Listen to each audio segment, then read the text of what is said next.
You threw away the child seat mommy gave us with such care. It's divorce. In his reddened face, my husband clenched the child seat I had just discarded. It was a gift from my exuberant mother-in-law when her first grandchild was born. However, this so-called baby gift turned out to be a terrifying gift. Is this enough? I asked, holding up the child seat and revealing something. The next moment, my husband turned pale and trembled. I, 28-year-old Amanda Jones, lived with my same-age husband, Tom. Drawn to his gentle and calm demeanor, we married. We rarely argued and enjoyed blissful days together. To our delight, after 3 years of marriage, a new family member finally grew inside my belly. I can't wait to meet this child. As he caressed my expanding belly, his cheeks flushed with joy. I was confident that with him, we could build our ideal family. Yet, I had one worry about our married life. Tonight's dinner looks delicious. Did you fillet this fish? Thank you. But it was already pre-cut. Buying a whole fish and processing it is quite challenging. Huh? But mommy used to fillet the fish my late dad caught. She said it's fresher and tastier that way. One evening, as Tom commented on the meal laid out on the table, I raised an eyebrow. My concern was Tom's mindset. Although he had no other flaws I noticed before we got married, he turned out to be a classic mama's boy. He'd often bring up his mother, saying her cooking had more substance or their home was tidier. I was initially surprised. I felt it was inappropriate to compare me to his mother, so I would gently remind him each time. I'm not your mom, it's rude to compare. Yet, even after 3 years, he didn't fully grasp why this behavior was problematic. It seemed he genuinely didn't understand what was wrong. Sorry. I just remembered the past. He must have sensed the shift in the atmosphere. As Tom hurriedly apologized and began eating, I sighed softly. Compared to when we first got married, my husband has improved somewhat, but he still makes these kinds of remarks unexpectedly. To make matters worse, my mother-in-law adores her precious son. And she doesn't seem to care for me, the one who stole Tom from her. Hello. Amanda. I received something nice, so I'll give it to you. One day, my mother-in-law Sylvia suddenly visited our home and handed me a well-packaged box of lobster. With an insinuating smile, she held it out, and I shook my head, feeling frustrated. I'm sorry. I've mentioned this before, but I can't eat lobster. Oh. But I brought it all this way. You don't have to refuse. How rude. Amanda has a shellfish allergy. Mommy, you're still forgetful. Unaware of Sylvia's feigned sadness, my husband patted her shoulder with a smile. Then Sylvia looked back at him, in high spirits. Is that so? Oh dear. Amanda. I apologize. Shall we enjoy this together, Tom and Mommy? Despite her cheerful tone, Sylvia shot me a wicked grin. Before this incident, she'd intentionally brought me crabs I couldn't eat or criticized my lacework, claiming it lacked taste. She'd been subtly harassing me since the beginning of our marriage. And because she did it behind my husband's back, even when I tried to explain to Tom, he defended her. Honestly, Mommy doesn't mean any harm. I sighed yet again, watching Sylvia and Tom chat happily. Fortunately, we lived a bit apart, so her visits were rare, and I could still tolerate it. However, everything changed after I gave birth. Oh my. Such an adorable child. Looks just like Tom. A few days after delivering a healthy baby boy, Sylvia visited the hospital with a sparkling expression. Clearly, the existence of her first grandchild thrilled her. Despite never offering me a word of sympathy, she visited the hospital daily, bubbling with excitement. I want to choose a name for this child. I've come up with several options. As she pulled out a notebook and began enthusiastically discussing names, I felt thoroughly exasperated. Meanwhile, my husband, naturally, welcomed her with joy rather than caution. Thanks to this, even after leaving the hospital, she continued visiting our home almost every day, eager to see her grandchild's face. Liam. You know. There must have been a better name. But we put a lot of effort into choosing a name. Sigh. Well, at least the fact that this child doesn't resemble you is a relief. It seemed she was dissatisfied that her suggested name hadn't been accepted. No matter how much I explained that Tom and I had already decided beforehand, she remained unconvinced and grew to dislike me even more. She'd say hurtful things behind my husband's back, like, "You'll never be a good mother," or, "This child is unfortunate being with you." It was exhausting. With the added stress of first-time parenting, enduring this daily became unbearable. And despite my struggles, Tom would happily share stories about his mother, which only fueled my frustration. Building a happy family like this is impossible, I thought. Determined to find a solution, I decided to take action. But just then, a decisive event unfolded.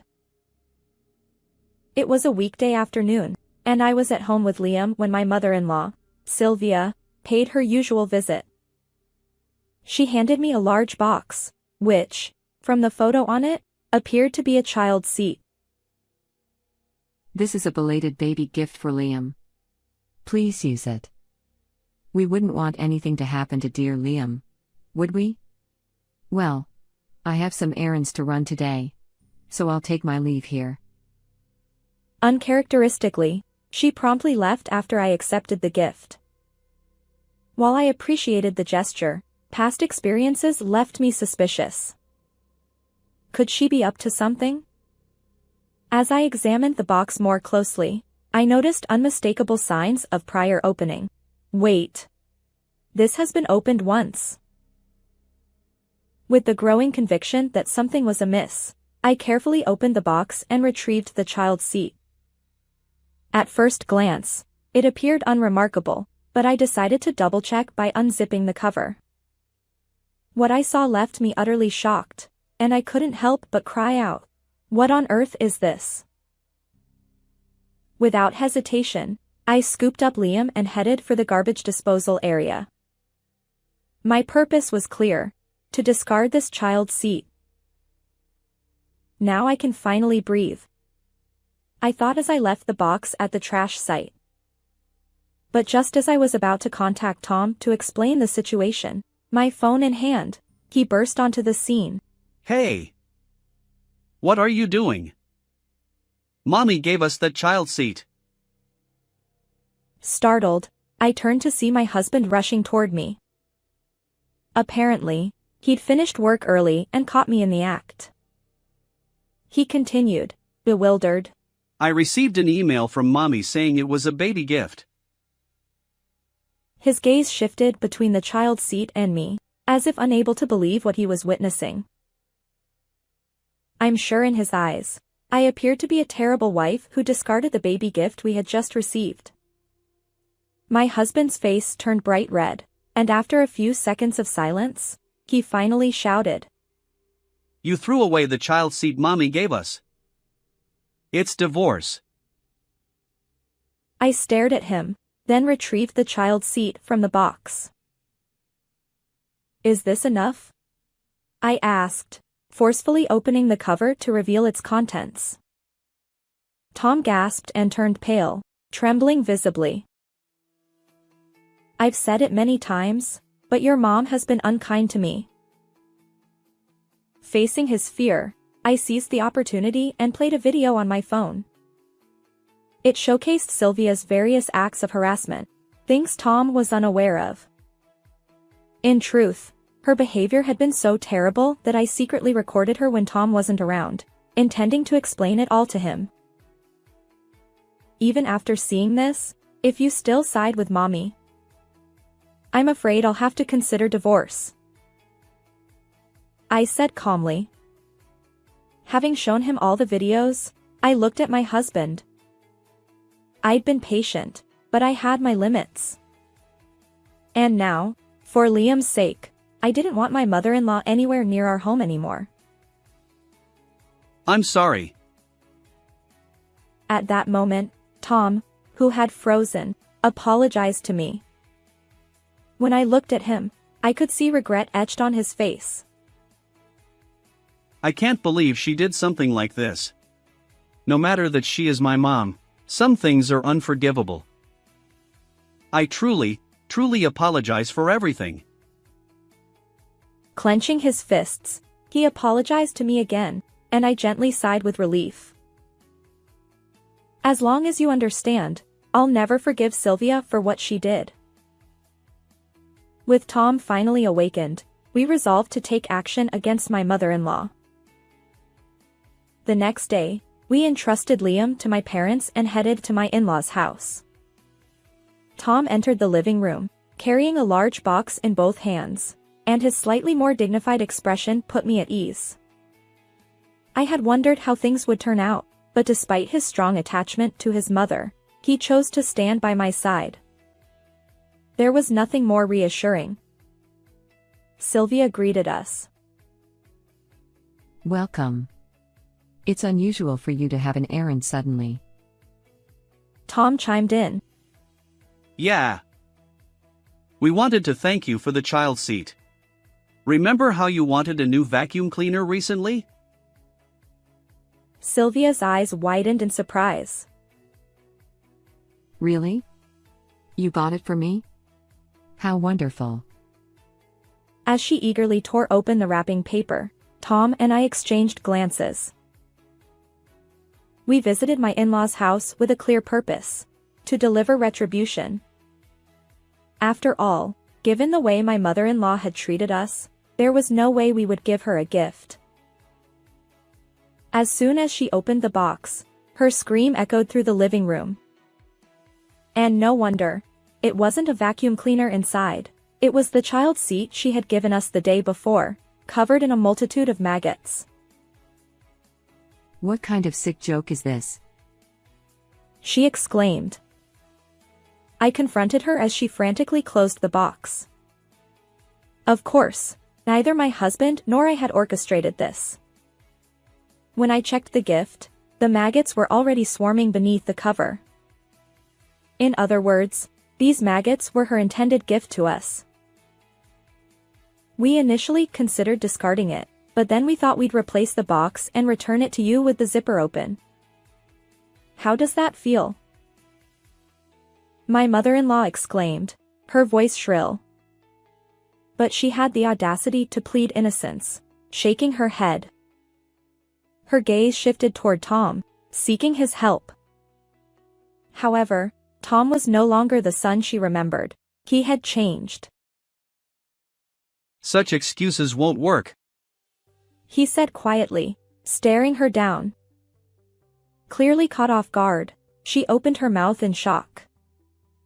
Taking a deep breath, Tom continued. I visited the fishing supply store where Dad used to go. The manager confirmed that you had purchased a large quantity of maggots. Perhaps she never expected her beloved son to turn against her. Wide-eyed, she seemed on the verge of saying something, but Tom's stern expression silenced her. And, as if to drive the point home, Tom glared down at her. Tell the truth, he demanded. Stiffening, my mother-in-law eventually slumped, defeated. But Liam is so adorable. She stammered. It seemed her love for her grandchild had grown to the point where she wanted to see him every day, even raise him herself. So, without my noticing, she decided to send us a child seat infested with maggots. Even so, why would you endanger Liam like that? What if he got seriously ill? I retorted. Before using the child seat, when the maggots multiplied inside, I planned to pretend I discovered it. According to her, my management was sloppy, and she couldn't entrust me with this responsibility. She even intended to use this as a reason to take custody of my son. Unbelievably, she intended to steal Liam away from me by sabotaging the child seat. Unbelievable. How could such a plan ever work? I shuddered at my self-centered mother-in-law's thoughts. It seemed she was willing to endanger her grandchild if it meant getting her way. I had no intention of dealing with such a dangerous person, and certainly, Liam would not be meeting her. Enough. I don't want to see your face anymore. Don't ever come near our family again. Unable to bear it any longer, I stood up, and she stared at me, wide-eyed. You mean you won't let me see my grandchild? Suddenly, her face turned pale, and she clung to us as we tried to leave. This was just a momentary lapse. I apologize. Please forgive me. Tom, surely you understand Mommy's feelings, right? Realizing she wouldn't see Liam, she suddenly turned to tears. But Tom, with unwavering eyes, said, I've seen through it all. Your harassment of Amanda was terrible. Now, what matters is our child and my wife. He had changed, and he brushed her aside. This is absurd. You're abandoning me? She wailed, trying to cling to me. I pushed her away too. You brought this upon yourself. Reflect on your actions. Without looking back at her, Tom and I left her house. Since then, Tom hasn't uttered the word mommy. It seems he has completely cut ties with his mother, even deleting her contact information. I'm sorry I didn't notice before. From now on, I'll definitely make both of you happy. He apologized sincerely, acknowledging that he hadn't noticed her behavior before. Tom now actively helps with household chores and parenting, determined to make us happy. Meanwhile, my mother-in-law couldn't let go. She continued visiting our home, pounding on the door and shouting. Let me see my grandchild. But Tom didn't hesitate. He reported her to the police. After explaining the situation, a restraining order was issued against her. As a precaution, we moved, severing all ties with her. Tom, who has grown even more dear to me, and our adorable Liam, we're determined to build happiness together. How did you find this story? Don't forget to subscribe to our channel. Until next time.